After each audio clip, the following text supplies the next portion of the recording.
find any underpants. They're on your head. These are yours. They were on my door by mistake. Well, look in the laundry basket.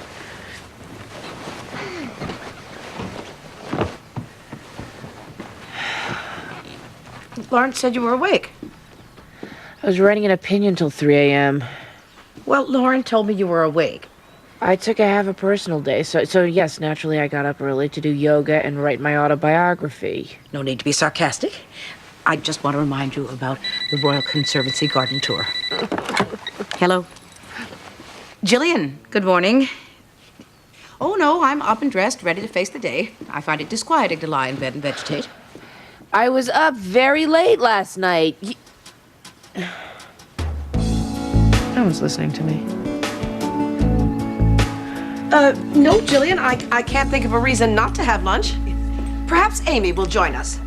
No, she's been up for hours doing yoga and writing her autobiography. There's somebody at the door. I'll get it. Be nice to the woman. Hi. Hi, Jillian. Good morning. Yeah. Oh, I'd love to have lunch with you today, but I gotta meet Peter about the Royal Conservancy garden tour. Yeah. Just put it down, honey. I can bring it. The .com Cafe, Harvard Street, 2 p.m. Yes, I will tell Mom. Thank you, honey. There's a police officer at the door. He's asking specifically for you. Jillian, the police are at the door, so I gotta cut it short. Okay. Yeah. Take a sip, Mom. I put in honey and cinnamon and some chocolate chips. Well, it's delicious, honey. Hello, I'm Amy Gray. What can I do for you? We found some stolen property. Were we robbed? What's that? It's a very dirty bicycle. According to the serial number, it belongs to Amy Gray. This address. It can't be the one that was stolen when you were 11. No, that bike was beautiful. I can take it away if you like. It's horrible. Okay, then. Oh, wait a minute.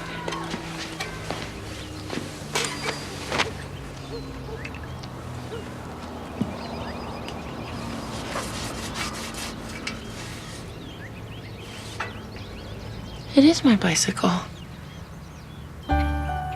You found my bike!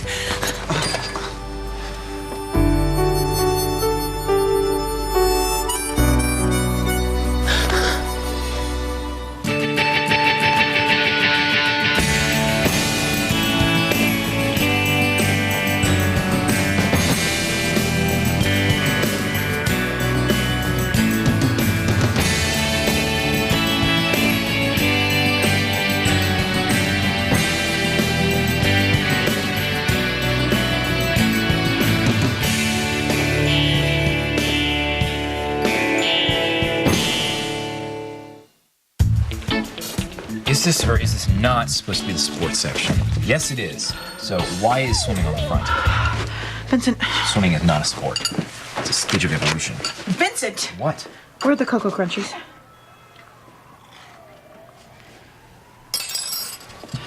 We hate Cocoa Crunchies. Typical man. Eats all the Cocoa Crunchies. Then blames the victim. What? You turn on the heat, then you open the windows. You pee on the toilet seat, you never hang the bath mat. You talking about the typical man? You talking about me? I do not pee on the toilet seat. You say the pots need to soak. They don't.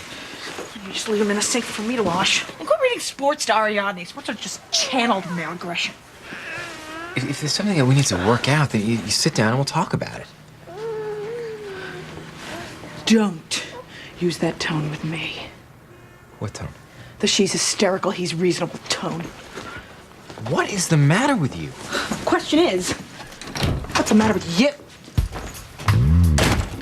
You hate Cocoa Crunchies! Good morning, Your Honor.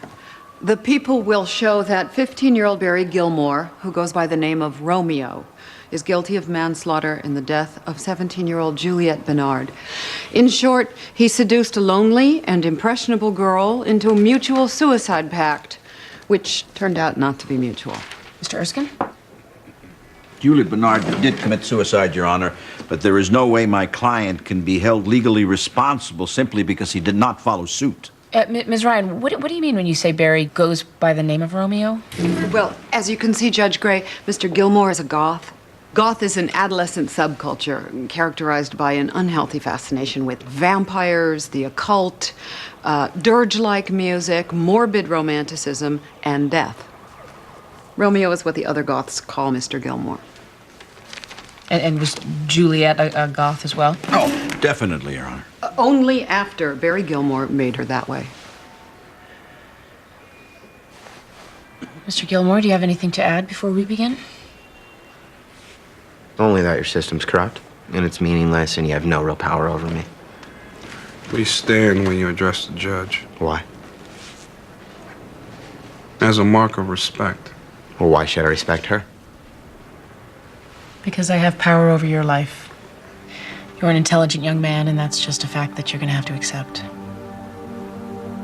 Well, you wouldn't understand anyway. Well, unfortunately for both of us, it's my job to ask questions until I do understand.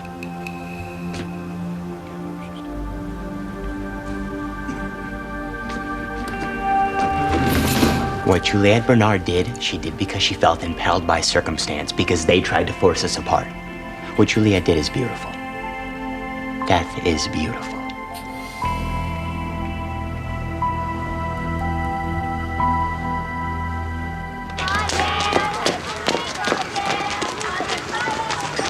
The little fella alone on the bench, that's Prince Sadler, right over there. And your son is a friend of his? I'm really not sure it's necessary to bring in a social worker. As a school teacher, I'm a mandated reporter. I'm required to report even a suspicion. A suspicion of what, Mr. Lillo? This last week, Brent's become really dirty. I mean, really dirty. He smells. And then there's this burn. It's just a small burn, but it was left untreated. Yeah, and he never wants to do play dates with my Jason anymore. Do you think that Brent is being neglected by his parents? Yeah, maybe we're jumping the gun on this one. No, it's good you called. What are you gonna do? Well, first I'll talk with Brent.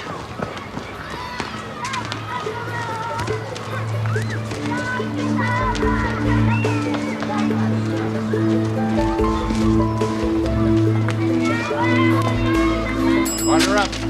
All right, it's that time of year again. Somebody has to accompany Mom on the Royal Conservancy Garden Tour. I'm more interested in why you cried over a bicycle this morning. Did Mom write me out? You cried over a bicycle? Yeah, remember that bike that got stolen when I was 11? Actually, the one with the snowflake banana seat? Ooh, pie and coffee all around. Why did you cry? I don't know. Look, we're off the subject of the bike, okay? Now, I went last year. I took Mom last year. Remember, I got stung by a bee. Hey, have you guys noticed anything odd about Donna lately? I don't want pie. What do you mean, lately? Well, she's incredibly cranky. She's it's like building up steam. I feel like she's about to explode. What, and do something stupid like marry an axe murderer? You got stung by a bee 2 years ago. I went last year. Wait. What should I do about Donna? Nothing. She's a loon. She's not a loon. And she's fallen in love with you, and she's angry at you for not reciprocating. Donna's not in love with me. Hey, you don't work insurance 18 years without learning a little bit about human nature. I think Vincent should go. No. On the garden tour with Mom. No. When I was 16, I told Mom I was not interested in horticulture, and that has not changed. Okay, rock, paper, scissors. This is childish.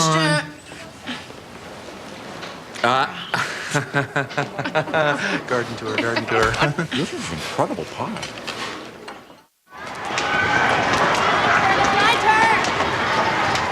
What you have for breakfast this morning, Brent? Ravioli. Did your mother cook that for you? I like it cold. You smell pretty good. I must have got my mother's perfume on me when we hugged. Did you bring something for lunch today?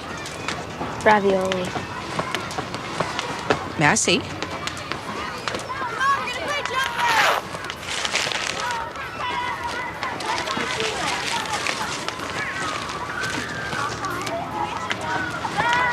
Do you think maybe I could talk with your mother? She gets very tired, and she hates it when people bother her.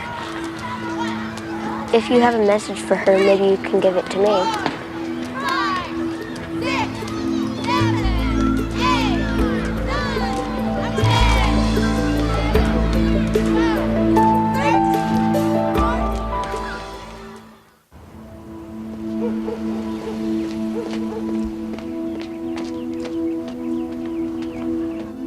Mrs. Sadler? Mrs. Sadler? Brent?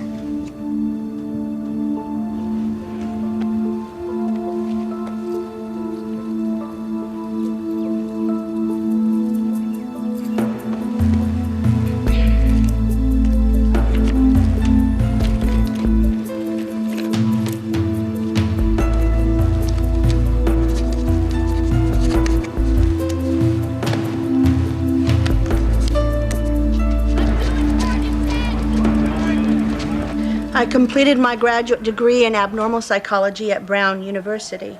I've testified as an expert witness on the subject of adolescent trauma and mental disease as demonstrated through artwork. Your Honor. Yes, Ms. Ryan, your objection to this witness is duly noted. Now, please, let Dr. Miles continue.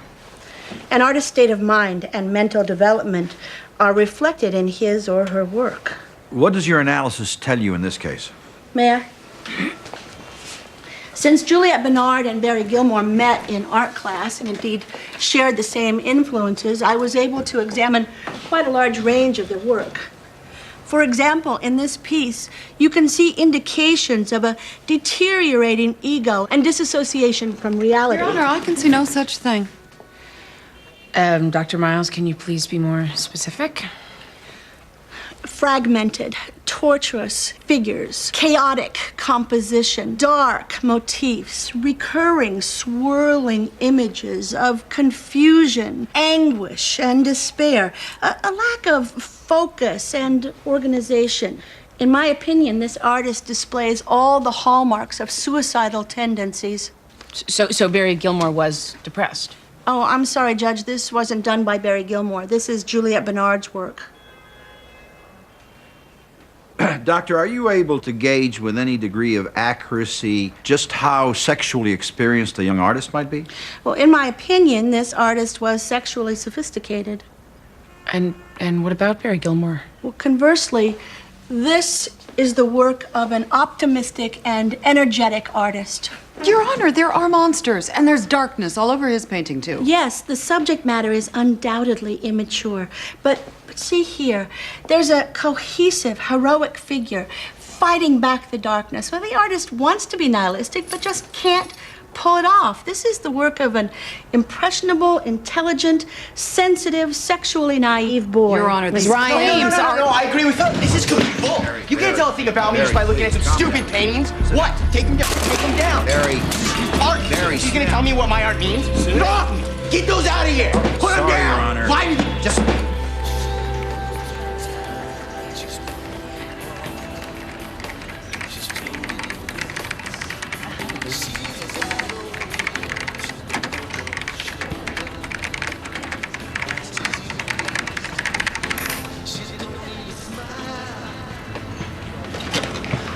Can I have another half-calf soy cappuccino, extra hot, no foam? Coming right up.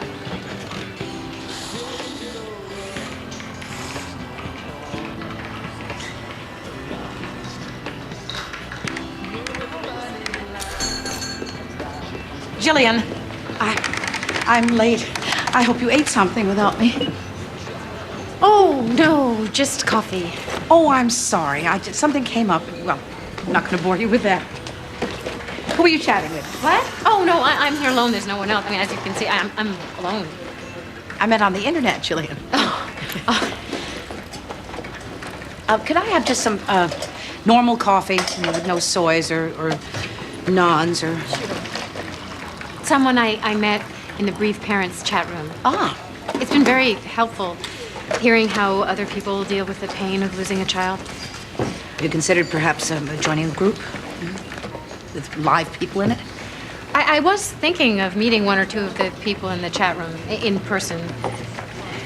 Kind of desperate for someone to talk to. Keep the change.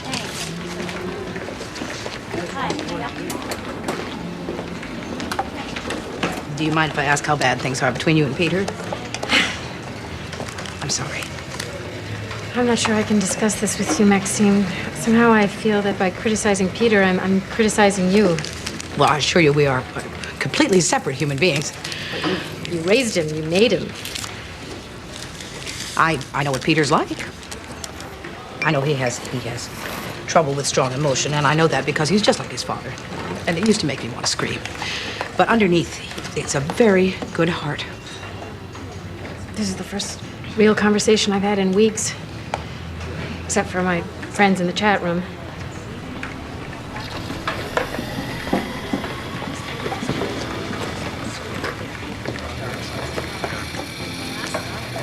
There was a time in my life when Edward was unavailable to me emotionally. And there was no internet, so I turned to someone else. In real life. You had an affair? Not the way you mean, but yes, I risked my marriage. And I risked it because I didn't give my Edward the chance to rise to the occasion. I believe now that he deserved that chance because, well, from someone who loved him as much as I did. The thing you have to ask yourself is it too late? I'm not sure. I meant for lunch. So did I.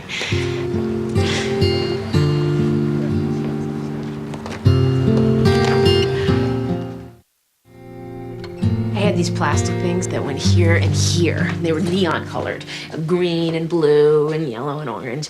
And then these ribbons, they were bright red with little gold flecks inside that came fluttering out of those handlebars there. You must have clashed. Yeah, well, you know, we didn't care much about clashing in the 70s. I rode this bike everywhere. I had thighs of steel from doubling your Uncle Vincent on the banana seat over there. Was that safe? No, it wasn't. I loved this bike. And then one day, Mom sent me to get a packet of cigarettes for her, and I came out of the store, and it was gone. Grandma shouldn't have sent you to buy cigarettes. Well, times have changed, honey. Anyway, I thought that when I was done cleaning it, I'd give it to you. It's got a big scratch on it. No, this is where my daddy inscribed it for me. When I'm done cleaning it, I'm gonna give it to you. Then I hope you never finish cleaning it up.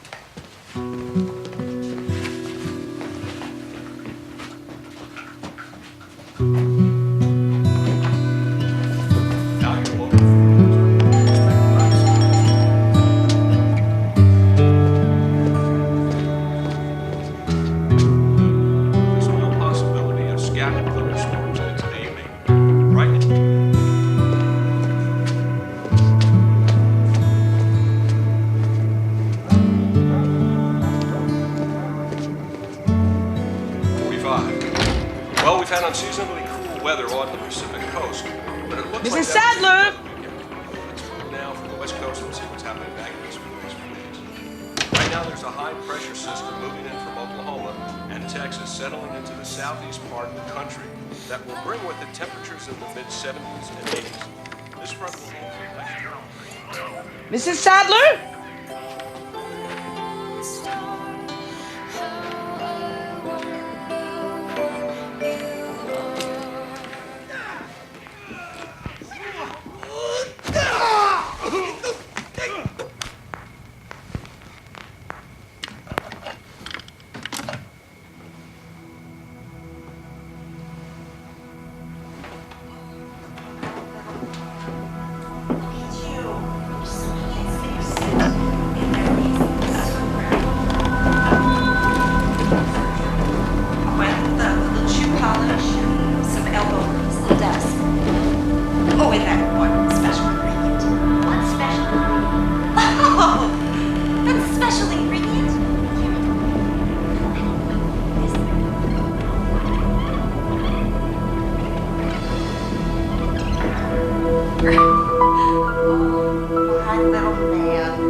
Look at you. You're so handsome in your suit. And Beverly is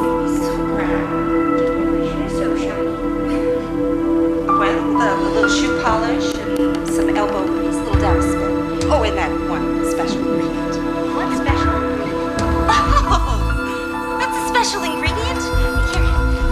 Well, I don't know how to work this. That'll be fine. Oh, love. It's a special ingredient, you silly goose.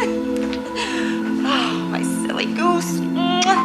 Say thanks, Aunt Bev. Thanks, Aunt Bev. We love you. We love you. Let's go, sweetie. Okay, we gotta get out of here. We love you. Love you.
My name is Maxine Gray. I'm a social worker in Hartford, Connecticut.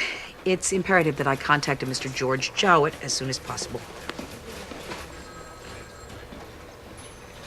Do you by any chance have a daughter-in-law named Marnie Sadler? I'm afraid I have some bad news. Marnie Sadler died approximately a week ago of insulin shock.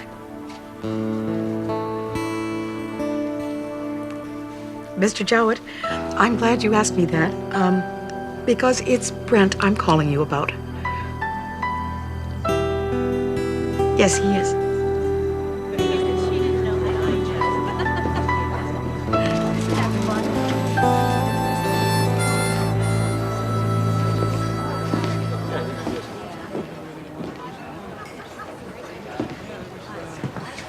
Shrinking violet?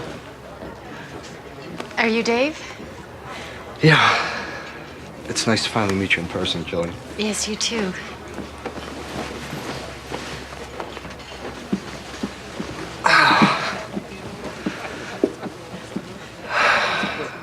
Oh, that must be Ned. Yes. How cute. Do you have a picture? Oh, yes. This is Kelly. Oh, she's very pretty. Yes. It's funny meeting like this because of our kids. Like they were playing at a playground and we sat on a bench and started talking about teachers and swimming lessons. I wish those were the circumstances, Jillian. Yes, I do too. Here you go, folks. Enjoy.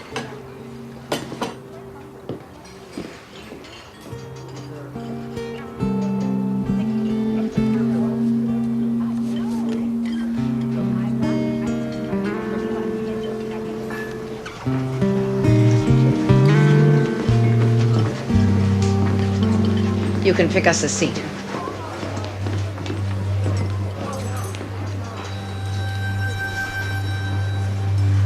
I got 2 good ones over there.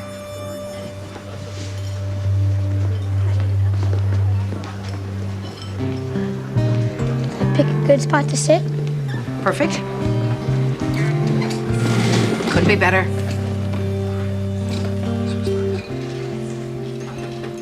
I want this one. Then that's the one we'll get. Miss? Yes, ma'am.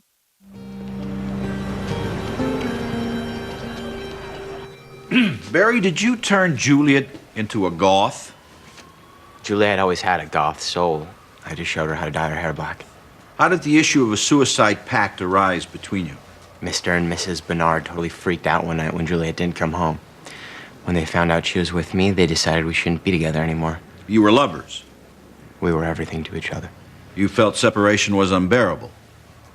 If we couldn't be together in life, we chose to be together in death. Only love overcomes the senselessness of existence. Who first introduced the notion of suicide? It just came up between us. It was natural. But it was Juliet who came up with the plan, isn't that true? Juliet knew a guy we could get some pills from. Nebutal, Seconal, Darvon. I don't know, I traded my stuff. Juliet's idea was for you to overdose. We got a motel room. We drank vodka to help the pills work better. We were gonna make love one more time. Just to be clear, Mr. Gilmore, did Juliet have the pills? Excuse me, Mr. Erskine. But you didn't. Didn't what?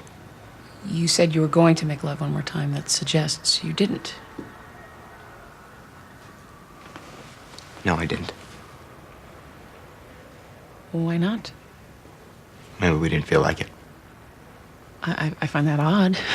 In all of your poetry and songs, you constantly refer to death as erotic. So Juliet counted out the pills and you both took them with vodka, is that right? Yeah. We were crying and we were a little drunk, so we just laid down on top of the bed. Look, it's kind of hazy. I don't really remember exactly. And Juliet died? First she threw up, but we knew that might happen, so she took more pills. And did the drugs have the same effect on you? Yes. And did you take more pills? You have to answer out loud. No, I didn't. Why not?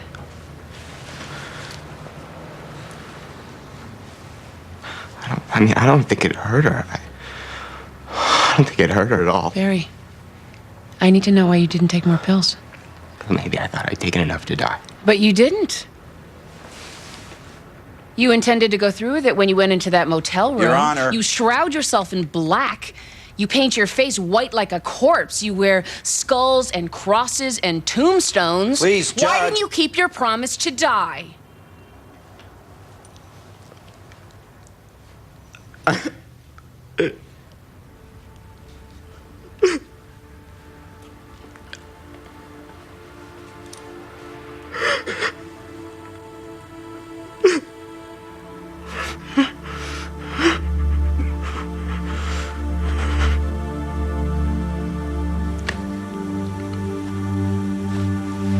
Because I was afraid.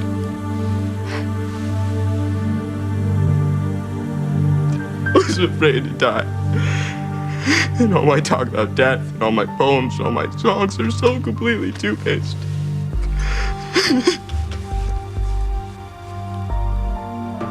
I'm a hypocrite just like everyone else.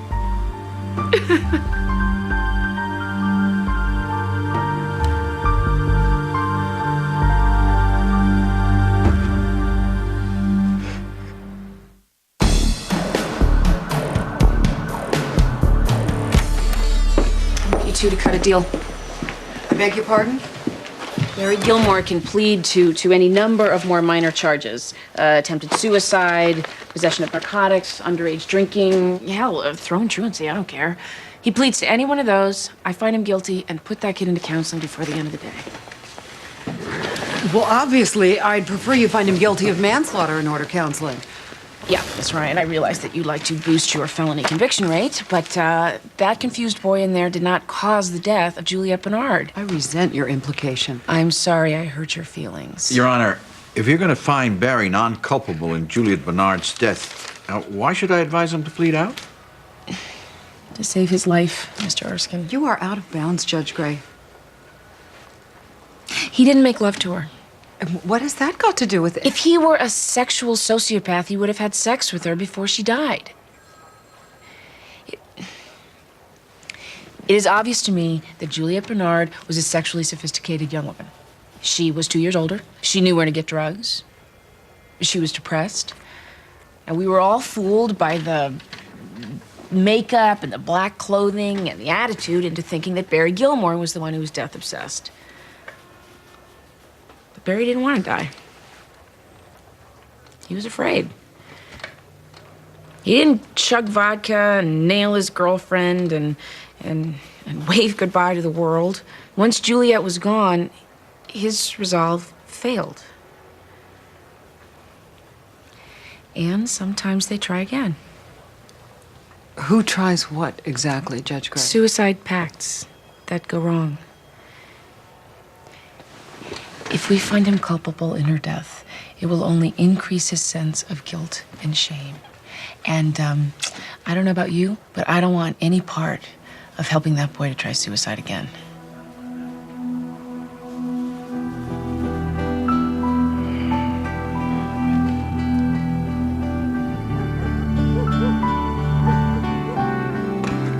Does it occur to you there's a twisted psychology at work here? Yes, it has. What do you think it means that you're down here at 7 o'clock on a weeknight refurbishing a long-lost childhood toy? What do you think it means that it's a weeknight and you're afraid to go home? Donna's usually asleep by midnight. You know, Vincent, if she were in love with you, it would explain why she seems to hate you all of a sudden. Nope. Sorry, it's classic transference. Donna's mad at Oscar, she's taking it out on me. Remedial Psych 101. Vincent, did you feel close to Dad? Nobody's close to Dad. Well, I was. He adored me. I was his favorite. Well, just you then. And Mom. Amy, when a man has a workshop as extensive as this one, it isn't because he wants to while away the hours with his wife and kids. Well, look, I don't remember him saying I love you once. I mean, he was affectionate. He kissed me goodnight, he hugged me, he said he was proud of me and all that. I think he remembered my name once. No, maybe I'm making that up. He never said I love you. But when he gave me this bike, he etched the word love into metal with his bare hands.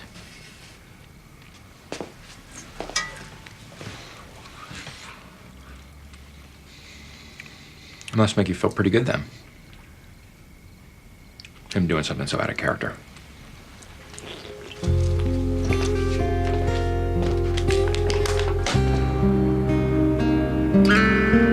That's me and you. On this day, we went on bumper cars. I had to get in with you because your feet couldn't touch the pedals. You brought me caramel corn. And my daddy was there. Well, I'm your father's father. Remember? You used to call me Papa J. When can I see my mom? Brett, we are going in there to talk, all right?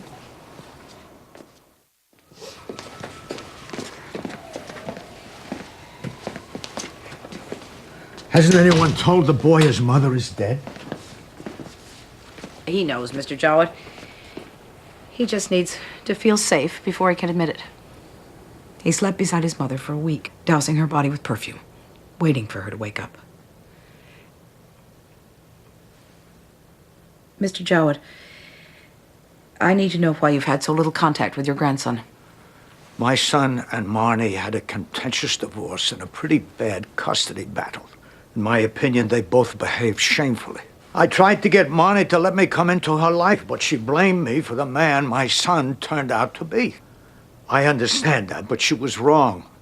Sometimes it just isn't the parents' fault. Give me a moment. Can we go see my mom now? Brent, your grandfather is very upset about your mother. Why? He just can't believe she's gone. You know, what I think is that he really cared about her. And, he wonders how anyone so young and beautiful could just die. You and your grandfather are the last two people left in your family. That's too much sadness for one person to handle all by himself. Do you think you could help him?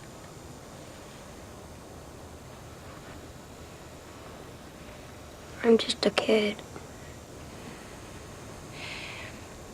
You're all he has, and he is all you have.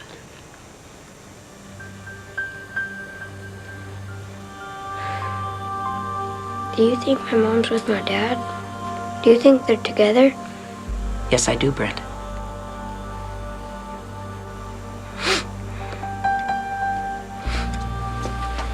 Michael is Papa Jay. Who's gonna take care of you? It's all right. See, I won't be alone. None of us has to be alone.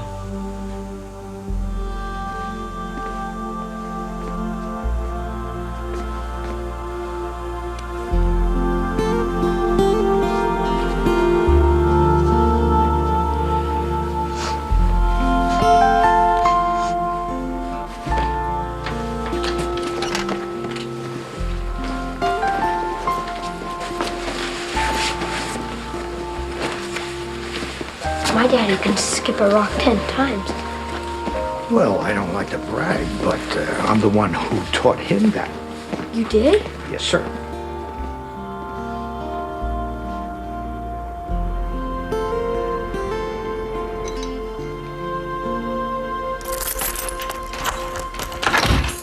Hey, Donna. I'm very glad you're home.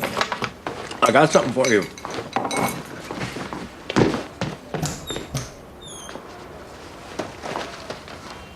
So? I hate Cocoa Crunchies. Do you really think I can't take you down? Here's what I think is happening. I think that you're upset because you want out of your marriage. You're misdirecting your anger onto me. Ow! Ow! Ow! Ow! Then don't be psychological at me. Okay, the only other explanation is that you're in love with me. And if you're in love with me, then obviously we gotta talk. No, in case you haven't noticed, my tastes run to a beefier, more manly kind of fella. Oscar makes 3 of you. Oh my God, you haven't fallen in love with me, have you? What? No. No. What? No, you're the one who's treating me like crap.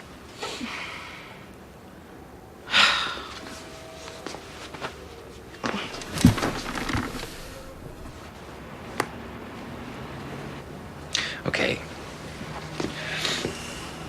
I may be overstepping here, but I think that you should divorce him. On what grounds? He killed his mother. He was a murderer when I fell in love with him. What's different now? Nothing's changed. He lied to you. I mean, you believed that he was innocent, but he's not. He did it. Look, when a person kills another person, it leaves a mark. Especially when he uses an axe the way Oscar did.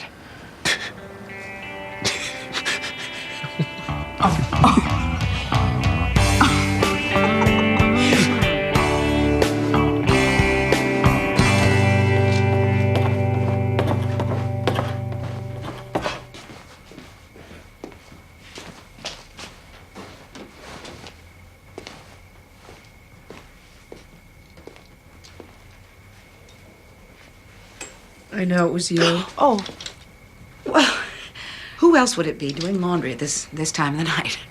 I mean, the bike. Love, Daddy.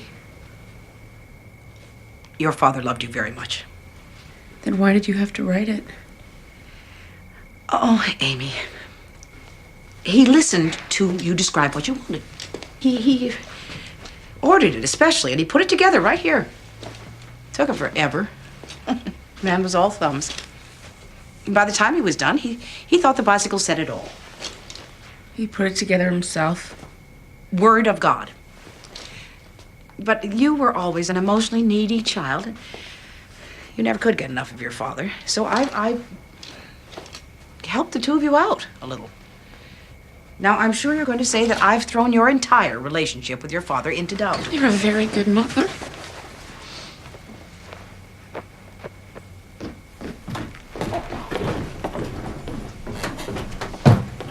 Hey, it's gonna be a divorce in the family. Well, surely that's a little premature. We can't just give up. Whoa. Wait, I'm talking about Donna and Oscar. Who are you talking about? Donna and Oscar, of course.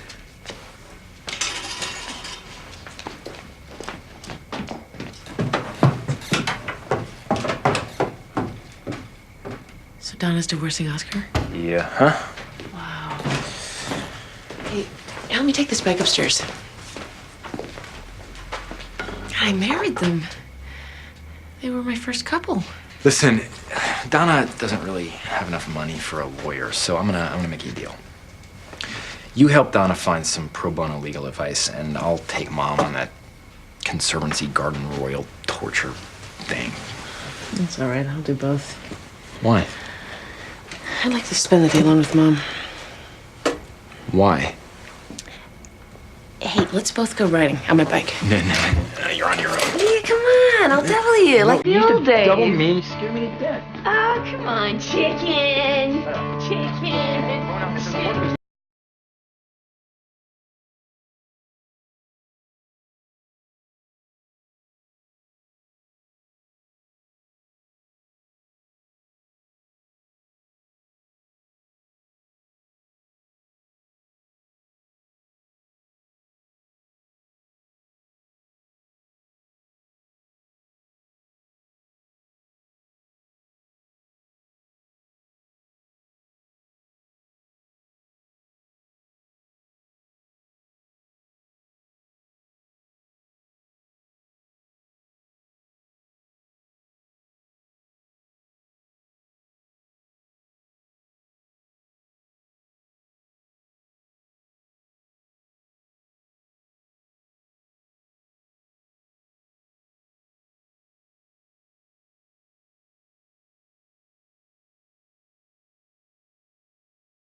Coming up next on TNT's Prime Time in the Daytime, there's nothing but drama when the detectives investigate a homicide, solve the case with Law and Order.